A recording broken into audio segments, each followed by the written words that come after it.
तो hey guys, welcome back to Annie video. So आज की वीडियो होगी BPCC 105 की जनसंख्या और प्रति 10 की। अच्छा है वो कमीना मशीन बंद कर दिया, बहुत दिमाग खराब किया हुआ था वीडियो में। आप लोग ने भी बहुत सुना होगा कई वीडियोस में।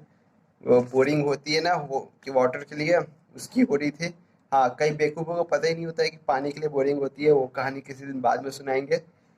तो जनसंख्या और प्रति 10 को हम लोग चर्चा करते हैं और जल्दी से जल्दी इस चैप्टर को कंप्लीट करते हैं। उससे पहले वो दोबारा मशीन चलाना स्टार्ट कर दे तो जनसंख्या हाँ, कहाँ था? जनसंख्या व्यक्ति और वस्तुओं, इकाई और किसी भी चीज जिसके विषय में सोचा जा सकता है बड़ा समूह है जो कुछ समान समान गुणों को प्रतिनिधित्व करता है। इसके विपरीत एक प्रतिदर्श उन जनसंख्या का एक परिमित का भाग है जिसे व्यवस्थित प्रक्रिया द्वारा चुना जाता है और मूल जनसंख्या की विशेषताओं का पता लगाया जाता है। मतलब अगर 10 लोगों की जनसंख्या, मतलब मान लो अगर किसी ग्रुप में 10 लोग हैं या किसी एक जगह 10 लोग में से एक लोग को चुना जाता है, तो उस एक लोग को 10 लोग के बराबर की चीज़ों को पता लगाने के लिए किया जाता है। तो प्रतिदर्श के संदर्भ में जनसंख्या, ठीक है।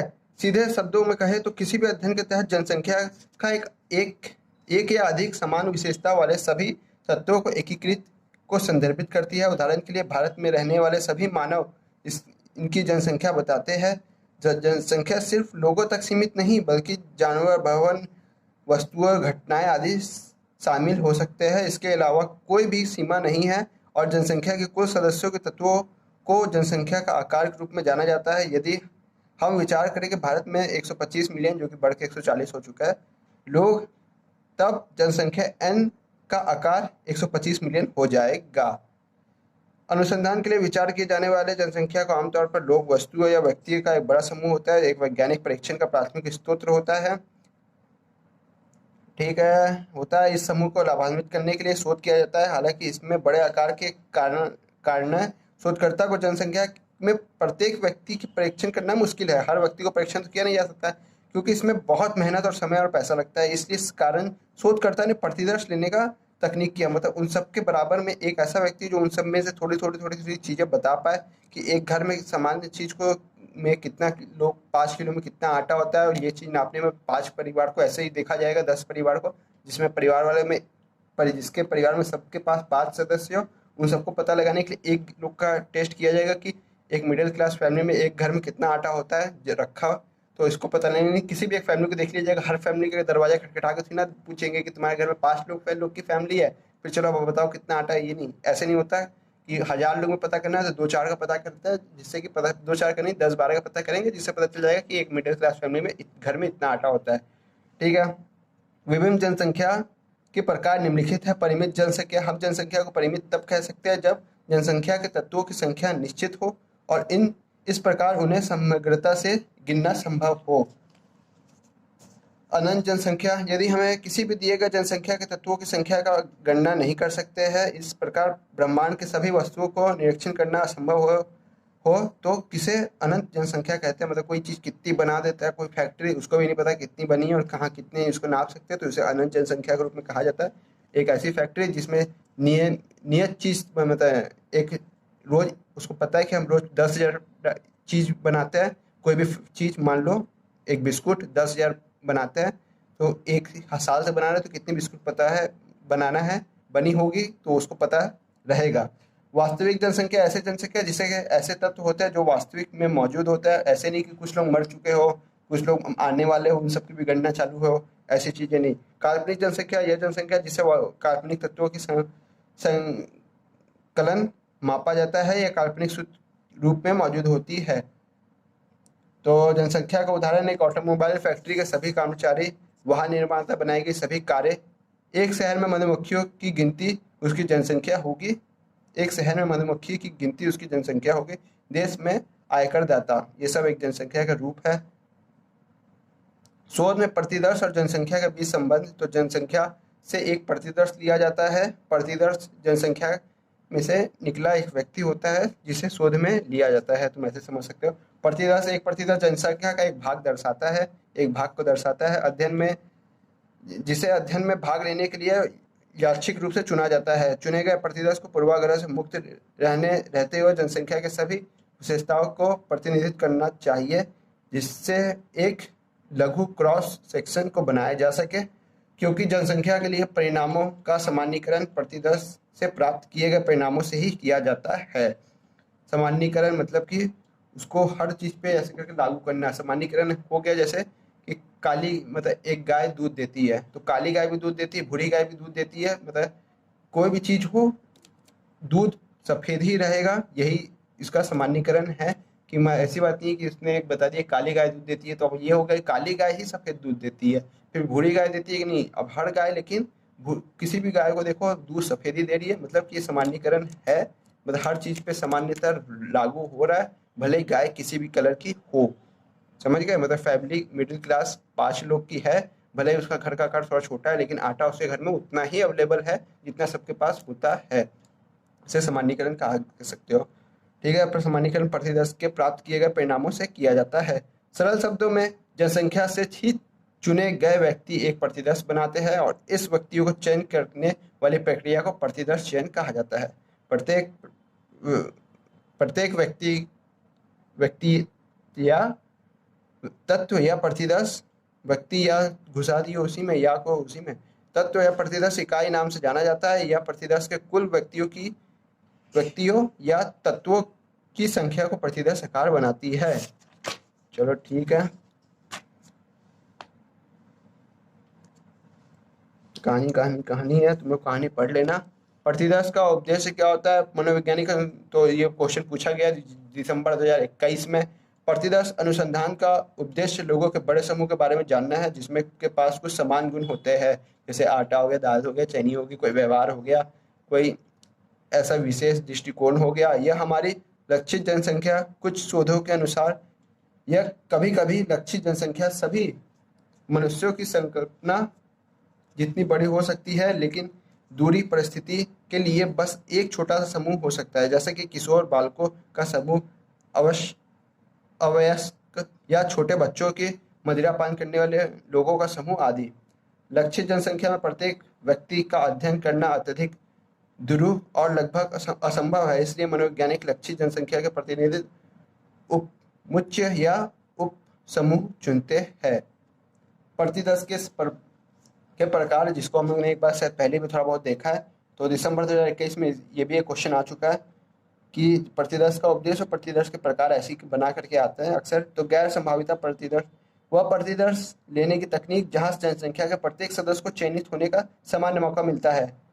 इस वजह से हम मान सकते हैं कि प्रतिदर्श पूरी तरह से लक्षित जनसंख्या का प्रतिनिधित्व नहीं करता, तो कोई लक्ष्य नहीं रहता इस जनसंख्या का कि नीट वाले बच्चे के पारिवारिक आय कितनी होनी चाहिए। तो एक होता है ना कि इसी तरीके की फैमिली को लेना है जिसमें एक बायो पढ़ा हुआ हो, ऐसे नहीं होता, इसमें किसी को भी भर लो। तो इसमें जनसंख्या का प्रतिनिधित्व लक्षित नहीं होता है। यह संभावना कि अध्ययन में भाग लेने के लिए व्यक्तियों को जानबूझकर शोधकर्ता द्वारा चुना गया था। यह प्रतिदर्श चयन की यह विधि आमतौर पर गुणात्मक अनुसंधान, केस स्टडी, पायलट अध्ययन और परिकल्पना के विकास के लिए प्रयोग में लाई जाती है। संभाव्यता प्रतिदर्श, जैसा कि नाम से पता चलता है कि यह प्रतिदर्श की तकनीक में लक्षित जनसंख्या से प्रत्येक व्यक्ति का अध्ययन के लिए चयनित होने में समान संभावना होती है। लक्षित जनसंख्या मतलब जिसका एक लक्ष्य होता है। यह विधि एक गारंटी प्रदान करती है कि प्रक्रिया पूर्वाग्रह के बिना और पूरी तरह से यादृच्छिक है। इसका सबसे सरल उदाहरण होगा कि लक्षित जनसंख्या में सभी व्यक्तियों का नाम अलग अलग चिट्ठों के में सूचीबद्ध किए जाए और फिर प्रतिदर्श आकर मिलने तक कुल मिलाकर एक एक करके कागजात निकाले जाए। प्रतिदर्श के आकार, तो एक सांख्यिकीय विश्लेषण में इस्तेमाल किया गया प्रतिदर्श का आकार कुल व्यक्तियों के प्रतिदर्श की संख्या का सर्वेक्षण या प्रयोग किए जाने वाले प्रक्षेपणों की कुल संख्या है। प्रतिदर्श आकार हमेशा एक धनात्मक पूर्णांक होता है और इसे चर n द्वारा निरूपित किया जाता है। कोई सटीकता प्रतिदर्श आकार नहीं होता और यह अनुसंधान परिस्थितियों के अनुसार अलग अलग हो सकता है। यदि सभी स्थितियां अनुरूप रहती है तो प्रतिदर्श का आकार लक्षित जनसंख्या के गुणों के अनुमान लगाने की अधिक सटीकता लाया जाता है। प्रतिदर्श आकार का निर्धारण, ये सब तुम लोग पढ़ना। उपयुक्त प्रतिदर्श आकार प्राप्त करने के मानदंड सटीकता का स्तर, विश्वास स्तर और परिवर्तनशीलता की डिग्री। तो प्रतिदर्श त्रुटि, तो प्रतिदर्श त्रुटि से तात्पर्य कुल जनसंख्या का मूल्य, लक्षणों, विशेषताओं, गुणों, व्यवहारों या आंकड़ों से चुने गए प्रतिदर्श के लक्षणों, विशेषताओं, गुणों, व्यवहारों या आंकड़ों का विचलन से है। मतलब जो हम चुने उसी से वो विचलन कर जा रहा है। हम नीट के बच्चों को चुने, उसका दिमाग कहीं और ही है और कहीं हमसे गलती से आर्ट्स का बच्चा चुना गया है, या कुछ भी हो सकता है। उसका व्यवहार, गुण, विशेषताओं, लक्षणों से विचलन हो रहा है उसका। यह त्रुटि क्यों होती है? तो यह त्रुटि उस स्थिति में होती है जहां शोधकर्ता सर्वेक्षण के लिए व्यक्तिगत अंतर वाले विषयों को लेता है, भले ही वे एक ही जनसंख्या से हो। इस बात पर विचार करें कि प्रतिदर्श लेते समय यह कुल जनसंख्या का सिर्फ एक उपसमुच्चय और इसलिए प्रतिदर्श और जनसंख्या के बीच अंतर हो सकता है, जिससे यह इसका सबसे आम कारण प्रतिदर्श पूर्वाग्रह है। यह प्रत्येक शोधकर्ता का लक्ष्य होना चाहिए कि जो प्रतिदर्श प्राप्त किया जाए वो पूर्वाग्रह से मुक्त हो और प्रतिदर्श त्रुटि को कम करने या समाप्त करने के लिए पूरी जनसंख्या का प्रतिनिधित्व करता हो। प्रतिदर्श त्रुटि को खत्म करने के तरीके, पर इन त्रुटि को खत्म करने में एकमात्र तरीका प्रतिदर्श को छोड़ पूरी जनसंख्या का परीक्षण करना है। तो भाई पूरी जनसंख्या का परीक्षण करना पहले ही बता दिया गया, क्या बोलते हैं, असंभव है, तो ऐसा कभी हो ही नहीं सकता। लेकिन यहाँ एक बड़े प्रतिदर्श को चुन लेना, जैसे कि 1,00,000 1.5 लाख पे परीक्षण करना, तो उस चीज़ों को बहुत ज़्यादा सटीकता पे लाता है। ज़्यादातर मामलों में व्यवहारिक रूप से संभव नहीं है, मानी बात है। हालांकि निष्पक्ष संभाव्यता प्रतिदर्श एक बड़ा प्रतिदर्श आकार के माध्यम से इस त्रुटि को कम करने के लिए किया जाता है।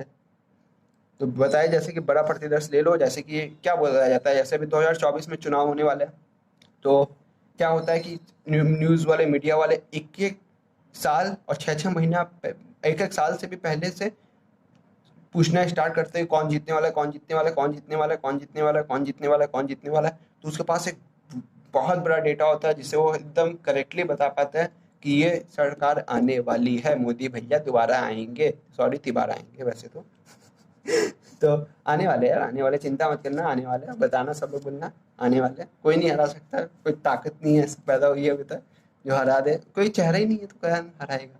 प्रतिदर्श के मानदंड क्या होना चाहिए? आयु के हिसाब से होता है, एक 18 के ऊपर से लेना है तो 18 के ऊपर के लेंगे। फिर उन लोग का शादी हुई हो या शादी नहीं हुई हो, ये भी चीज़ होते हैं। लिंग, पुरुष को लेना है, महिला को लेना है। शिक्षा का स्तर क्या होना चाहिए? 10th पास होता है, कोई बोलता है 12th पास को लेंगे, कोई बोलता है हम 8वीं पास को लेंगे, कोई बोलता है हम जितने भी हो किसी को भी लेंगे। फिर जातिवाद होता है, कोई बोलता है हम हिंदू को लेंगे, कोई बोलता है मुसलमान को लेंगे, कोई बोलता है जैन को लेंगे, कोई बोलता है बुद्धिज्म को लेंगे।